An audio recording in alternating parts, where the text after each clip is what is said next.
Yes, it can be registered for multiple authentication apps, but my pivot on this is going to be if the person goes on vacation and the other person uses the login with the vacation user's password, that's a hard no.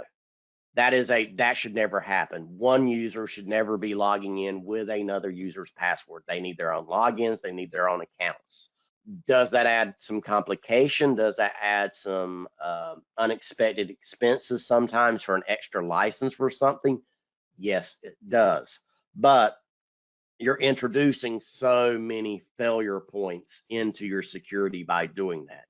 You can no longer at that point say who did something. Something happens, you trace it back to a specific login, which person did it. One person going to say the other person did it, the other person's going to say the other person did it, and in reality it was really the third person who they forgot they gave or shared the access with too. So I always say it doesn't matter why, what, or what it's going to cost.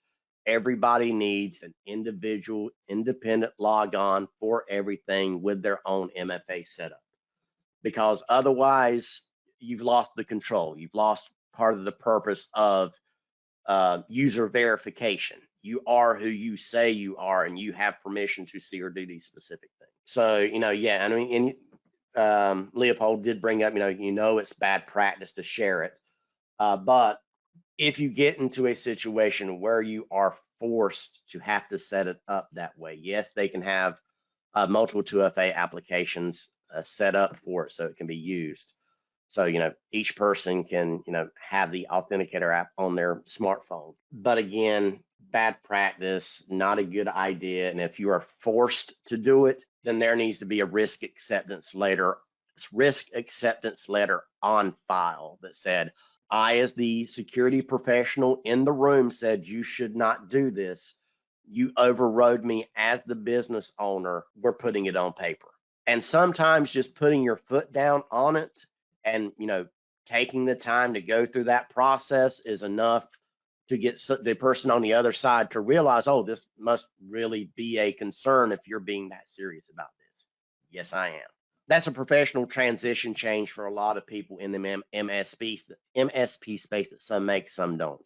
For the most part, the people that get into the MSP space, we're helpful. We like to fix things. We love the challenge. We love being set here, make these things work together, and we thrive off of, we get a thrill out of making that happen.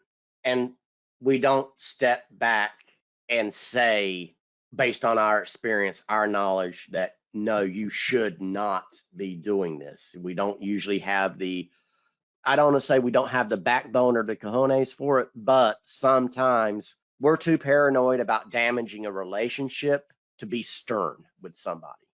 And that is a skill you have to develop over time. You have to learn how to be stern, how to put your foot down, but doing in that loving, authoritative figure type way, not in the mean, the mean teacher that would rap you across the knuckles with a ruler type of way.